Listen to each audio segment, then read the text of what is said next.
మీ business ఏదైనా మీ ఊర్లో promotion చేయాలంటే అది సుమన్ టీవీతోనే సాధ్యం. ఇప్పుడే సంప్రదించండి. హాయ్ హలో నమస్తే వెల్కమ్ టు సుమన్ టీవీ. ప్రస్తుతానికి వర్షాలు అడపాదడపా పడుతున్నాయి. ఈ నేపథ్యంలో రైతన్నలు కొంచెం ఆవేదన చెందుతున్నారు. ఎందుకంటే వర్షాలు సకాలంలో పడితే తమ వ్యవసాయంలో ప్రారంభించవచ్చు. తమ ఏదైతే వ్యవసాయ పనులు స్టార్టింగ్ చేస్తారో అప్పటి నుంచి మన వ్యవసాయం అయిపోయే వరకు కూడా పూర్తిగా అన్నిటి మీద ఆధారపడతారు రైతన్నలు.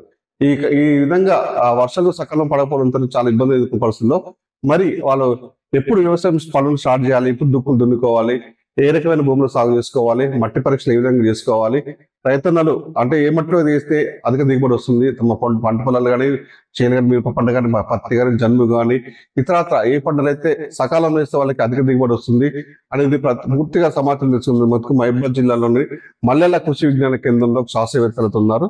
అసలు మనతో పాటు మాట్లాడడానికి సైంటిస్ట్ క్రాంతి కుమార్ గారు ఉన్నారు. వాళ్ళు అడిగి తెలుసుకుందాం.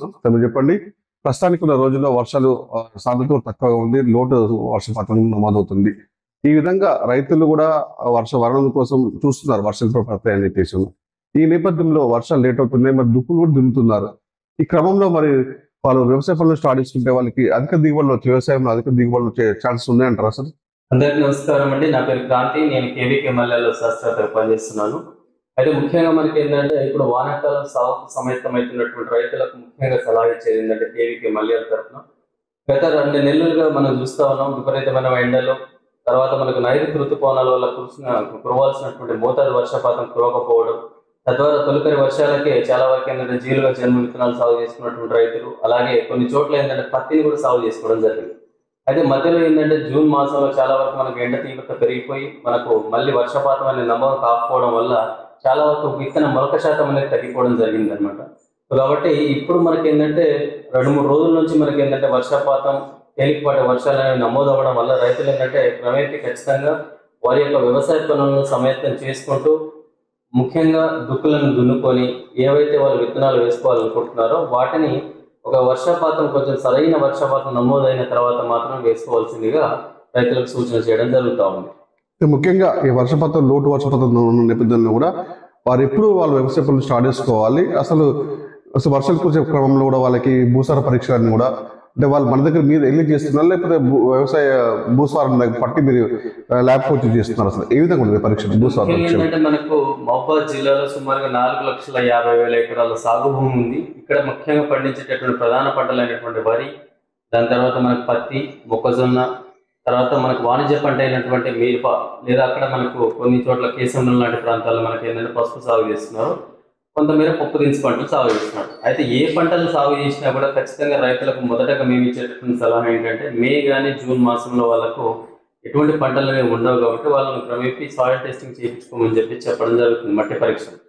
సో తదనుగుణంగా మట్టి పరీక్ష చేయించుకున్న తర్వాత వారి యొక్క భూమిలో ఉన్నటువంటి పోషకాల శాతం ఏ విధంగా ఉంది, అవి మనకు ఎటువంటి నేలలు, నల్లరేగడ, ఎర్ర నేలలా, లేదా చౌడు నేలలా, లేదా మనకి ఏమైనా ఇంకా వేరే ప్రాబ్లమ్స్ ఏమైనా ఉన్నాయా, వాటిని రెక్టిఫై చేసి సాయిల్ టెస్టింగ్ చేసిన తర్వాత వాళ్ళకు మన భూ ఆధారిత ఒక పత్రం అనేది అంటే సాయిల్ హెల్త్ కార్డ్ అనేది వాళ్ళకి ఇవ్వడం జరుగుతుంది. సో దాన్ని క్రమేపీ రైతుకి మేము ఎక్స్ప్లెయిన్ చేస్తూ ఎటువంటి పంటలను వారి యొక్క నేలకు అనుకూలం, ఎటువంటి పంటల్ని సాగు చేసుకోవాలి అనేది వాళ్ళకు మేము సూచన చేయడం జరుగుతుంది.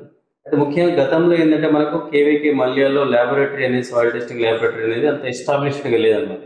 బట్ ఇప్పుడు ఏంటంటే మనకు ఆధునికంగా ఏవైతే ఇన్స్ట్రుమెంట్స్ ఉన్నాయో నత్రజని, భాస్వరం, పొటాష్, లేదా మనకు సూక్ష్మ స్థూల పోషకాలకు కావాల్సినటువంటి అన్ని ఎక్విప్మెంట్స్ ఇక్కడ ఇప్పుడు అందుబాటులో ఉన్నాయి. కాబట్టి రైతులు ఏంటంటే ప్రతి 2 సంవత్సరాలకు ఒకసారి వారి యొక్క నేలల యొక్క ఆరోగ్యం ఏ విధంగా ఉందనేది మట్టి పరీక్షల ద్వారా తెలుసుకున్నట్టయితే తదనుగుణంగా వాటి యొక్క పెట్టుబడిని తగ్గించుకొని లాభసాటి వ్యవసాయం వైపు వాళ్ళు అడుగులు వేసే విధంగా మేము వాళ్ళని సమయత్నం చేయవచ్చు.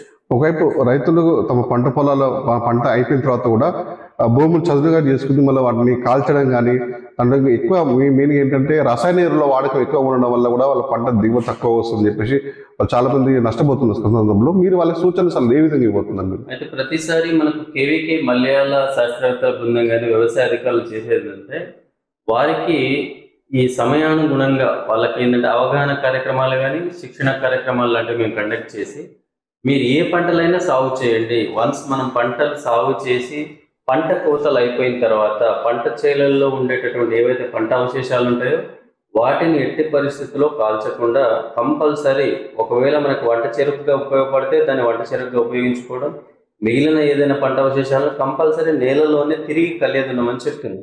సో దానికి గల ప్రధాన కారణం ఏంటంటే ఆ వానాకాలం కానీ యాసంగి కానీ వేసినటువంటి ఏవైతే పంటల్లో రైతులు ఎరువులు వాడతారో ఆ ఎరువులు పంట యొక్క కాలం అయిపోయిన తర్వాత పంట అవశేషాల్లో కూడా ఎరువులు ఉండే అవకాశం ఉంటుంది. సో దాన్ని కనుక నేలలో కలియదినిస్తే తిరిగి మనం వేసినటువంటి ఎరువుల్ని నేలకు అందించిన వాళ్ళం అవుతాం ఒకటి.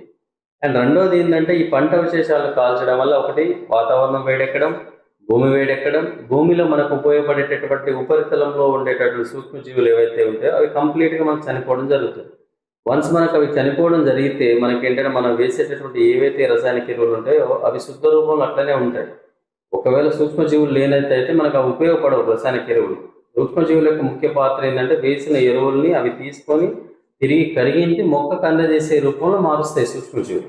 సో కాబట్టి సూక్ష్మజీవుల సంఖ్య తగ్గాలంటే ఖచ్చితంగా వీళ్ళు ఏంటంటే కాల్చడం వల్ల జరుగుతుంది. కాబట్టి రైతులకు మేము ఎప్పటికప్పుడు వాళ్ళని సమాయత్తం చేసేది ఏంటంటే ఎట్టి పరిస్థితుల్లో మీరు మిరప కానీ, మొక్కజొన్న కానీ, వరి కానీ, కంది కానీ, పెసర కానీ, పత్తి కానీ ఏ పంట వేసినా పంట కాలం అయిపోయిన తర్వాత దాన్ని ఖచ్చితంగా నీళ్ళలో కలియదున్నాలి. కలియదున్నిన తర్వాత ఒకవేళ మనకు పచ్చి రొట్ట కానీ లేదా ఏదైనా ఎండిన ఆకులు మురగనట్టయితే కొంచెం మన సింగిల్ సూపర్ ఫాస్ఫేట్ లాంటివి నీట్గా మనకు కుళ్ళడానికి ఉపయోగపడే కొన్ని ఎరువులు ఉంటాయి అనమాట. ఆ సింగిల్ సూపర్ ఫాస్ఫేట్ కనుక మనం ఒక ఎకరానికి 2 బస్తాలు ఇట్లా వేసుకున్నట్టయితే ఏ రొట్టె అయినా కూడా ఖచ్చితంగా మనకు నీళ్ళలో కలియదున్నిన తర్వాత సులభంగా మనకు కుళ్ళింపజేసే ప్రక్రియ అనేది జరుగుతుంది అన్నమాట.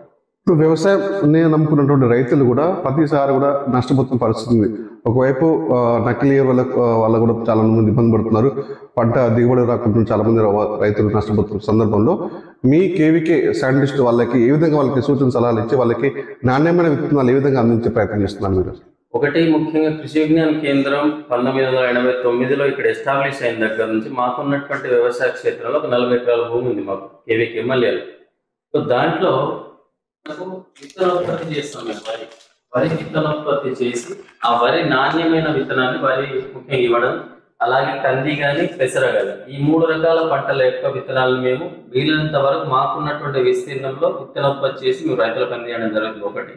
అండ్ మరీ ముఖ్యంగా రెండవది ఏంటంటే నకిలీ విత్తనాలు అనేవి అందుబాటులోకి వచ్చినప్పుడు దాన్ని ఐడెంటిఫై చేయాల్సిన బాధ్యత రైతులకే ఉంటుంది. ఎందుకంటే చాలా చోట్ల మనకు వాళ్ళు ఏంటంటే బైక్ల మీద వచ్చి అమ్మడం, ఆటోల మీద వచ్చి అమ్మడం, రాత్రిపూట రైతు పొలాల్లోకో లేకపోతే రైతులు విలేజ్లకు వచ్చి అమ్మడం జరుగుతుంది. అది ఇందులో ముఖ్యంగా రైతులకు మేము సూచించే సలహా ఏంటంటే మీరు ఏ విత్తనాలైనా తీసుకోండి, తీసుకునేటప్పుడు ఖచ్చితంగా మీరు రసీదును వాళ్ళ దగ్గర నుంచి తీసుకోవడం జరగాలి. ఆ రసీదు మీద ఆ కన్సర్న్ డీలర్ ఎవరైతే ఉంటారో వారి యొక్క సైన్ కంపల్సరీ ఉంటేనే తీసుకోవాలి. లూజ్గా విత్తనాలు అమ్ముతామంటే మాత్రం ఎట్టి పరిస్థితుల్లో తీసుకోవద్దు. అండ్ మరీ ముఖ్యంగా ఏంటంటే విత్తనాలు తీసుకునేటప్పుడు అది నిజంగా హైబ్రిడా లేదా అది వెరైటీయా లేదా లూజ్ విత్తనమా ఏంటిది అనేది మనం ఖచ్చితంగా తెలుసుకోవాల్సిన బాధ్యత రైతాంగానికి ఉంది. ఒకవేళ అట్లాంటి పరిస్థితులు ఎవరైనా రైతులకి సీడ్ ఇచ్చి అమ్మడానికి ప్రయత్నం చేసినప్పుడు కన్సర్న్ ఏఈఓలకు కానీ, ఏఓలకు కానీ లేదా డిఓ వాళ్ళకి కానీ కంప్లైంట్ చేసినట్టయితే వాళ్ళ మీద యాక్షన్ తీసుకోవడానికి అవకాశం ఉంటుంది. ఇంత జరుగుతున్నా కూడా నకిలీ విత్తనాలను అరికట్టలేకపోతున్నాము. పాపం రైతులు కూడా వ్యవసాయాన్ని ఆధారంగా చేసుకుని బతుకుతున్న వాళ్ళు కూడా నకిలీ విత్తనం వాళ్ళు చాలా మోసం చేస్తున్నాయి. ఇలాంటి క్రమంలో అసలు ఏ విధంగా నకిలీ విత్తనాలు అరికట్టొచ్చు మనం? ఒకటి ఏంటంటే కంపల్సరీ ఎంఎన్సి కంపెనీస్ ఉన్నటువంటి లోగోస్ ఉన్నాయా లేదా మన ప్యాకింగ్ మీద చూసుకోవాలి. రెండోది మనకు మ్యానుఫ్యాక్చరింగ్ డేట్ అనేది చాలా చాలా ఇంపార్టెంట్. మనకు మ్యానుఫ్యాక్చరింగ్ డేట్ మీద అది మార్చ్ లాట్తో ఉందా, ఏప్రిల్ లాట్తో ఉందా లేదా మే లాట్తో ఉందా అనేది కంపల్సరీ ప్రతి రైతు వాళ్ళ ఇంట్లో చదువుకున్న పిల్లలున్నా లేదా తెలిసిన వాళ్ళు ఏమైనా ఉంటే ఏదైనా ఒక కంపెనీ మనం తీసుకున్నప్పుడు ఆ కంపెనీ నిజమైన కంపెనీ లేదా ఫేక్ కంపెనీ అనేది మనకు ఖచ్చితంగా కంపెనీ యొక్క లోగోతో పాటు దాని యొక్క మ్యానుఫ్యాక్చరింగ్ డేట్, ఎక్స్పైరీ డేట్ అనేది ఆ లేబుల్ మీద ఖచ్చితంగా ఉంటుంది. సో ప్రతి రైతు ఏంటంటే ఒకసారి తను తీసుకున్న విత్తనం మీద ఏముందనేది కంపల్సరీ వారు కాకపోయినా వారి ఇంట్లో చదువుకున్న పిల్లలైనా వాళ్ళకి చూపించి ఖచ్చితంగా తెలుసుకోవాల్సిన బాధ్యత అయితే మనకు రైతాంగానికి ఉంది. అది తెలుసుకున్న తర్వాత దాని తదనుగుణంగా అప్పుడు మనకు లేదా ప్రతి క్లస్టర్కి ఏఈఓలు కానీ ఏఓలు మండలానికి ఉన్నారు కాబట్టి కనీసం వాళ్ళనైనా కాంటాక్ట్ అయ్యి విత్తనాలు తీసుకోవాలి ఫస్ట్ సజెస్ట్ చేస్తున్నాం మనం. ఇంకోటి నకిలీ అనేది ఏంటంటే ఇంత పెద్ద వ్యవసాయ జిల్లా అయినటువంటి మన మహబూబాబాద్ 4,50,000 ఎకరాలు అంటే చాలా స్కోప్ ఉండే అవకాశం ఉంది. కాబట్టి వీలైనంత వరకు దాన్ని ఓవర్కమ్ చేయడానికి, దాన్ని అరికట్టడానికి వ్యవసాయ యంత్రాంగం కానీ శాస్త్రవేత్తలు కానీ ప్రయత్నం చేస్తున్నారు దాని విషయం. ఇప్పుడు మెయిన్గా దీర్ఘకాలిక పంటలు వేయడం వల్ల వారికి కోతల విషయంలో ఇలాంటి జాగ్రత్తలు తీసుకోవాలంటారు అసలు? ముఖ్యంగా ఇప్పుడు ఏంటంటే మనకు వరి వేసుకునేటటువంటి రైతులకు ఒక సూచన ఏంటంటే సాధారణంగా మనకు మే ఎండింగ్ నుంచి జూన్ ఫస్ట్ వీక్లో నైరుతి ఋతుపవనాల వల్ల ఒకవేళ సకాలంలో వర్షపాతం నమోదై ఉంటే వాళ్ళు దీర్ఘకాలిక పంటల వైపు వెళ్ళినప్పుడు ప్రాబ్లం ఉండకపోయేది. 140 నుంచి 150 రోజుల పంట కాలం. కానీ విషయం ఏంటంటే మనకు సరైన వర్షపాతం నమోదు కాకపోవడం. ఇప్పుడు మనం జూలై కూడా వచ్చేసినాం కాబట్టి 150 రోజుల పంట కాలం వేసుకున్నట్టయితే మనకు ఏంటంటే జనవరి వరకు మనకు వరి కోతలకు వెళ్ళే అవకాశం ఉంటుంది. అలాంటప్పుడు మనకు వానాకాలానికి యాసంగికి చాలా వరకు వ్యత్యాసం ఏర్పడే అవకాశం ఉంటుంది. కాబట్టి రైతులకు సలహా ఇచ్చేది ఏంటంటే వీలైనంత మేర సన్న రకాలు స్వల్పకాలిక రకాలను వేసుకుంటే ఉత్తమం. 120 రోజులు అంటే 4 నెలల పంట కాలం ఉన్నటువంటి సన్న రకాలు కూనారం సన్నాలు కానీ, రాజేంద్ర నగర్ రకాల RNR 15048 కానీ, కూనారం 1638 కానీ, కూనారం 12328 కానీ, లేదా కూనారం 733 కానీ, వరంగల్ 962 కానీ, లేదా జగిత్యాల 24423 కానీ, ఇట్లాంటివి కొంచెం మనకు స్వల్పకాలిక రకాలు 120 రోజుల పంట కాలం ఉన్నటువంటి రకాలను సాగు చేసుకున్నట్టయితే మనకు డిసెంబర్ వరకు మనకు వరి కోతలు అయిపోయే అవకాశం ఉంటుంది. రెండవ పంటగా పప్పు దినుసు పంటలు కానీ, లేదా నూనె గింజ పంటలు కానీ, మొక్కజొన్న కానీ, లేదా ఇంకా కొంచెం మన బాడా పొలాలు అయితే చెరువుల కింద ఉన్న వాళ్ళు యాసంగి కూడా వాళ్ళు సమాయత్తం అయ్యే అవకాశం ఉంటుందన్నమాట. కాబట్టి వీలైనంత వరకు స్వల్పకాలిక రకాలనే వేసుకోవడం ఉత్తమం అని చెప్పేసి. ముఖ్యంగా జిల్లాలో మిర్చి రైతులు సాగు చేసే రైతులు ఎక్కువగా ఉంటున్నారు. వాళ్ళు ఏ విధంగా తమ పంటలని కాపాడుకునే బాధ్యత తీసుకోవచ్చు, మొక్కకి మధ్యలో ఎంత గ్యాప్ ఉండాలి, అట్ ద సేమ్ టైం వాళ్ళకి వైరస్ తెగులు సోకితే వాళ్ళు ఏ రకమైన పిచికాలు తీసుకుంటే బాగుంటుంది, వాళ్ళకి అధిక దిగుబడి వస్తుంది. సాధారణంగా ఇక్కడ ముఖ్యంగా వాణిజ్య పంటగా మహబూబాబాద్ జిల్లాకు వేసుకునే వాటిల్లో ఎక్కువగా మనం రైతులు సాగు చేసుకునేటువంటి పంట మనకు మిర్చి పంట. సో ఇదేంటంటే చాలా వరకు వాళ్ళకి ఆదాయం ఇచ్చే పంట, అదేవిధంగా నష్టాన్ని మిగిల్చేటటువంటి పంట కూడా. సో గతంలో మనకి ఏంటంటే 50 నుంచి 60 వేల ఎకరాల్లో మనకు మిర్చి సాగు చేయడం జరిగింది. ఈ సంవత్సరం కొంచెం ఏంటంటే మనకు కిందటేట మనకు ఉన్నటువంటి MSP ఏదైతే మినిమం సపోర్ట్ ప్రైస్ ఉందో అది చాలా వరకు తగ్గిపోవడము, రైతులకు లాభసాటిగా మిర్చి అనేది సాగు చేయకపోవడం వల్ల ఈ సంవత్సరం కొంచెం మనకు ఏరియా తగ్గే అవకాశం ఉంది. తగ్గినట్టయితే ఖచ్చితంగా మనకు రైతులు వీలైనంత మేర వాళ్ళు తగ్గించుకోవాలని చెప్పేసి చెప్తున్నాం. దానికి గల కారణం ఏంటంటే పెట్టుబడి అనేది విపరీతంగా పెరిగిపోవడము, అలాగే మనకు చీడపీడలు అనేది ఎక్కువగా రావడం. ముఖ్యంగా మనకి ఏదైనా 1 ఎకరం సాగు చేయడానికి మిర్చి పంటకు సుమారుగా మనకు 2 నుంచి 2,20,000 రూపాయలు సాగు అవుతుంది సాగు ఖర్చు. కానీ దిగుబడి పరంగా చూసుకున్నట్టయితే మంచి దిగుబడి వచ్చినా కూడా మనకు సకాలంలో మనకి ఏంటంటే మద్దతు ధర అనేది మినిమం సపోర్ట్ ప్రైస్ అనేది లేకపోవడం వల్ల మిర్చి రైతులు అనేవి కుదేలవుతున్నటువంటి అవకాశం ఉంది. కాబట్టి వీలైనంత మేర రైతులు ఏంటంటే మిర్చి ఏరియాని తగ్గించుకొని ఇతర పంటలు ఏదైనా వాణిజ్య పంటలుగా మనకు, లేదా మనకు పత్తి కానీ, లేదా మనకు వేరే పప్పు దినుసు పంటలు అయినటువంటి పెసర కానీ, మినుములు కానీ, లేదా నూనె గింజ పంటలు అయినటువంటి నువ్వులు కానీ, వేరుశెనగ కానీ, ఇట్లాంటి పంటలు సాగు చేసుకుంటే తక్కువ పెట్టుబడితో కొద్ది గొప్ప లాభాన్ని మనం గడించవచ్చు. బట్ మిర్చి పరంగా అయితే ఏంటంటే కిందటి ఏడాది కానీ అంతకుముందు మనకు వచ్చినటువంటి నల్ల తామర కానీ, కాయమచ్చ కానీ, లేదా ఎండు తెగులు అనేవి క్రమేపీ మనకి ఏంటంటే సన్నకారు రైతులు ఎక్కువ కాబట్టి మహబూబాబాద్ జిల్లాలో వాళ్ళకు ఉన్నటువంటి 1-2 ఎకరాలు ప్రతి సంవత్సరం వాళ్ళు పంట మార్పిడి చేయకుండా అదే మిర్చి సాగు చేయడం జరుగుతుంది. కాబట్టి ఈ ఏవైతే చీడపీడలు ఉన్నాయో కంటిన్యూస్గా మళ్ళీ వచ్చే అవకాశం ఉంది మనకు. మహబూబాబాద్ జిల్లాలో KVK అంటే మల్లెల కృషి విజ్ఞాన కేంద్రంలో సైంటిస్టులని రైతులు ఏ విధంగా వచ్చి ఆశ్రయించుకుని వాళ్ళకి ఉన్నటువంటి పంటల